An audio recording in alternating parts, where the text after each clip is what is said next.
Suku Lahat atau sering disebut juga sebagai Jimalahat merupakan salah satu suku bangsa di Indonesia yang mendiami beberapa kecamatan di Kabupaten Lahat dan beberapa wilayah lainnya di Provinsi Sumatera Selatan.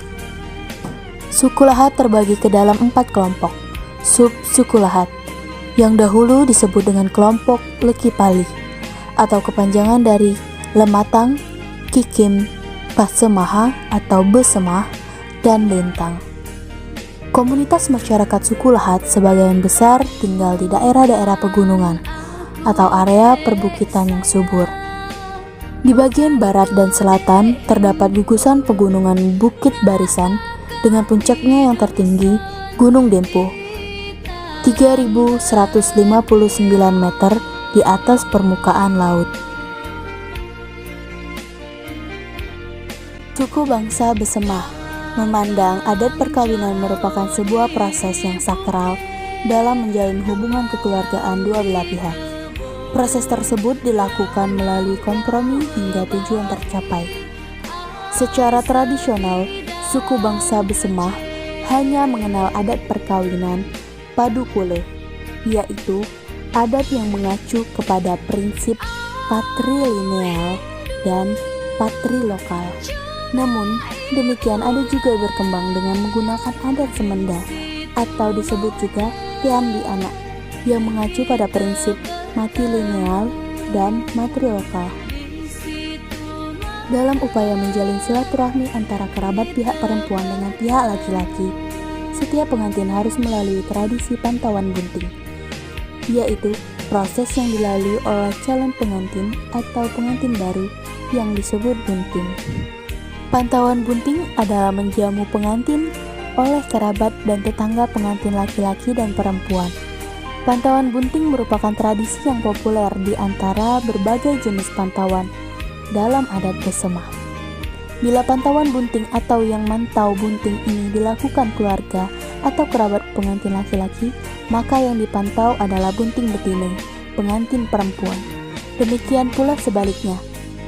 Bila yang mantau bunting itu di lingkungan keluarga atau kerabat pengantin perempuan, maka yang dipantau adalah bunting lanang, pengantin laki-laki. Pelaksanaan pantauan bunting. Pelaksanaan sedekah pernikahan pada orang Besemah dilakukan 2 kali, yaitu di keluarga pihak laki-laki dan pihak perempuan. Pihak yang terlebih dahulu mengadakan hajatan berdasarkan kesepakatan kedua belah pihak. Pihak yang pertama melaksanakan hajatan akan melaksanakan pantauan pertama. Pihak pelaksanaan hajatan akan membentuk panitia kecil yang mengurus tempat, hidangan makan dan minuman, dan bidang pantauan. Konsep pantauan yang mengundang para tetangga, keluarga jauh, atau kenalan si tuan rumah. Proses awal pelaksanaan pantauan bunting dilakukan pada saat musyawarah keluarga. Masing-masing pengantin laki-laki dan pengantin perempuan terkait rencana pernikahan anak mereka.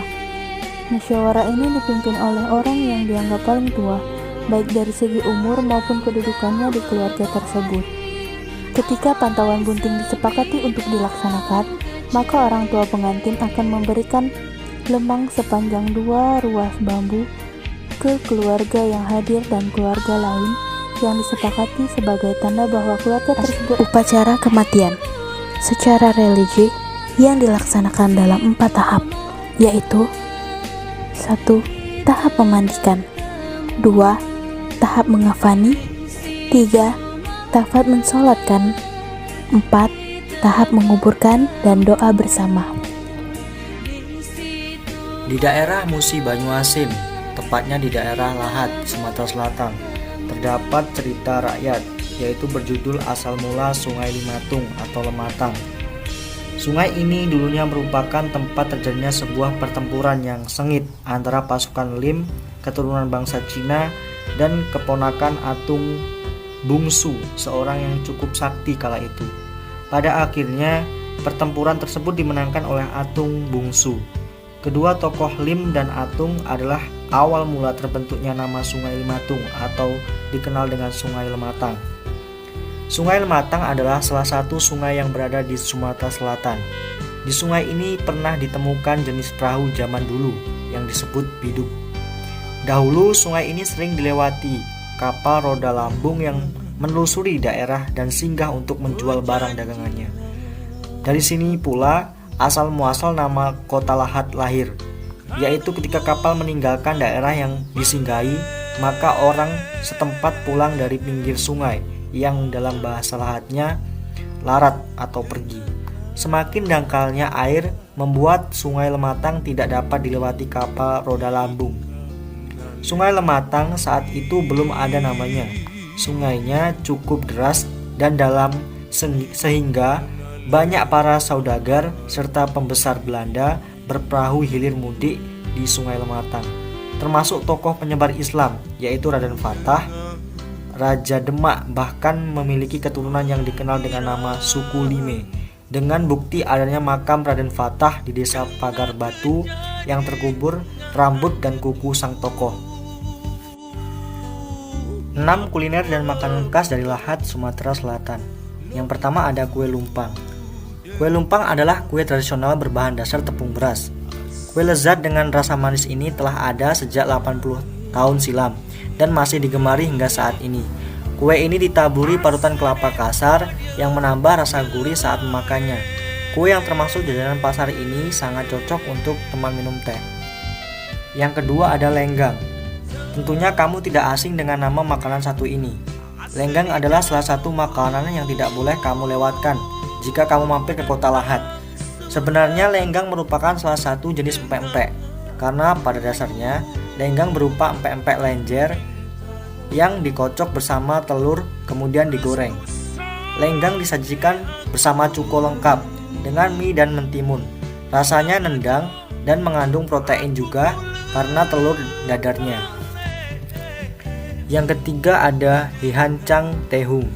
Mungkin kamu merasa aneh mendengar nama masakan yang satu ini. Namun sebenarnya hihancang tehung jika diartikan dalam bahasa Indonesia berarti masakan terong.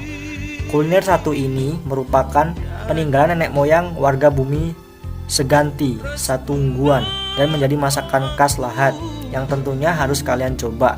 Masakan berkualitas pedas ini dijamin akan membuat kamu berkeringat saat memakannya. Yang keempat ada tempoyak. Kamu tentunya tahu bahwa banyak makanan lezat yang melalui proses fermentasi. Tempoyak adalah salah satunya. Bumbu yang menciptakan cita rasa asam ini sebenarnya merupakan fermentasi dari durian. Tempoyak telah ada sejak zaman dahulu, karena memfermentasikan makanan adalah salah satu hal yang dilakukan oleh zaman dulu agar makanan lebih awet. Hasil olahan durian ini memiliki aroma yang menyengat dengan struktur lembek. Tempoyak harus diolah kembali atau dijadikan campuran masakan. Tempoyak sering dicampurkan dengan sambal, cabai merah, sehingga rasa sambal menjadi semakin lezat. Tempoyak juga dapat dimasak dengan ikan nila, ikan patin, maupun ayam. Yang kelima ada gulai rebung. Jika biasanya yang menjadi bahan utama gulai adalah daging sapi, kambing, dan ayam, maka gulai rebung ini berbahan utama rebung. Rebung adalah tunas bambu muda dan sering dijadikan campuran masakan. Dimasak dengan bumbu gulai, rebung akan terasa nikmat dengan segar. Kini gulai rebung khas Lahat menjadi salah satu makanan khas Lahat yang juga wajib kalian coba. Kamu bisa menemukan masakan gulai rebung dengan mudah di berbagai rumah makanan di Lahat. Yang keenam ada kue maksuba. Mungkin kamu baru pertama kali mendengar nama kue maksuba. Sebenarnya, penampakan kue ini mirip dengan kue basah yang selama ini kita kenal dengan nama kue lapis. Namun bahan-bahan yang digunakan seperti untuk kue lapis legit atau kue 8 jam. Rasanya manis dan teksturnya lembut. Kue maksuba ini ternyata merupakan primadona kuliner masakan Sumatera Selatan. Bahkan ada perkataan yang populer bahwa seorang wanita sudah sangat ideal dijadikan istri jika sudah bisa memasak kue maksuba. Puisi rakyat Lahat sendiri biasanya disebut dengan takdut. Takdut sendiri disampaikan dalam bentuk syair ataupun pantun yang berisikan ajaran agama Islam seperti sifat 13 dan sifat 20 rukun iman dan rukun Islam. Wasiat, nasihat agar orang selalu ingat kepada Allah Subhanahu wa Ta'ala, ingat mati dan tetap taat menjalankan perintah agama dan meninggalkan larangan Allah Subhanahu wa taala. Berikut merupakan contoh teks takdut dalam bahasa bersemah. Anak guse ngentak-ngentak, mati ditinggali denghian, jangan dighe nyawa gibsa, janji Tuhan belum kegaluan. Yang artinya anak rusa merentak-rentak, mati ditimpa oleh durian, jangan dikira umur masih panjang, ajal dari Tuhan tidak dapat diperkirakan. Ada beberapa permainan daerah yang sampai saat ini masih sering dimainkan oleh anak-anak di daerah Lahat, seperti cak ingkling, yeye, gobak sodor, dan ada pula permainan sekuku atau lempar batu. Permainan yang melibatkan lebih dari 5 orang ini seakan tidak lengkang dimainkan zaman. Sekuku sudah turun-menurun diwariskan. Permainannya cukup sederhana. Salah satu anggota pemain mesti berjuang memasukkan batu bulat ke dalam lubang, seakan yang lain harus menjauhkannya.